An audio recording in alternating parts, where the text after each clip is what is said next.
முனி படத்தை பற்றி தான் பார்க்க போகிறோம். இந்த படத்தில் நம்ம ஹீரோவுக்கு பேய்னா பயம், இருட்டுனாலும் பயம். இது நம்ம கதையோடைய 2வது ஹீரோ ராஜ்கிரண். இவர் அரசியலில் ஒரு தொண்டராக இருப்பார். அவருடைய தலைவருக்காக உயிரையும் கொடுப்பார்.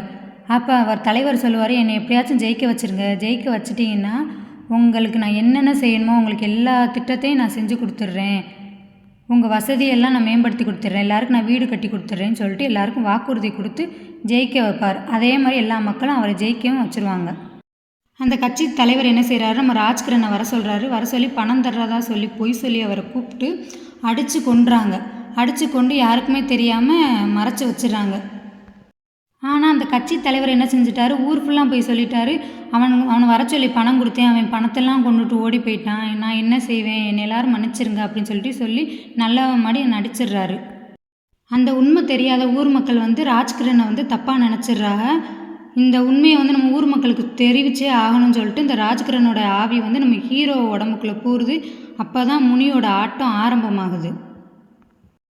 ராஜ்கிரனோட ஆவி நம்ம ஹீரோ லாரன்ஸ் உடம்புக்குள்ளே பூந்து அந்த கட்சி தலைவரை அடித்து இழுத்து ஊர் மக்கள் முன்னாடி ஒப்படைச்சி உண்மையை பூரா சொல்லு அப்படின்னு சொல்கிறாங்க. அந்த தலைவர் என்ன செய்கிறாங்க, என்னை கொன்றாத நான் உண்மையை பூரா சொல்லிடுறேன்னு சொல்லிட்டு, இல்லை அவன் எந்த தப்பும் பண்ணல, எல்லா தப்பும் நான் தான் பண்ணேன். இதை கேட்ட ஊர் மக்கள்லாம், நாங்கள் இவ்வளோ நாளாக அவரை தப்பாக நினச்சிட்டோமே, எல்லாத்துக்கும் காரணம் நீ தானா அப்படின்னு சொல்லிட்டு இந்த ஊர் மக்கள் அனைவரும் எல்லோரும் என்ன செஞ்சுட்டா, கல்லால் அடித்து அந்த ஊர் தலைவரை கொண்டுட்டாங்க.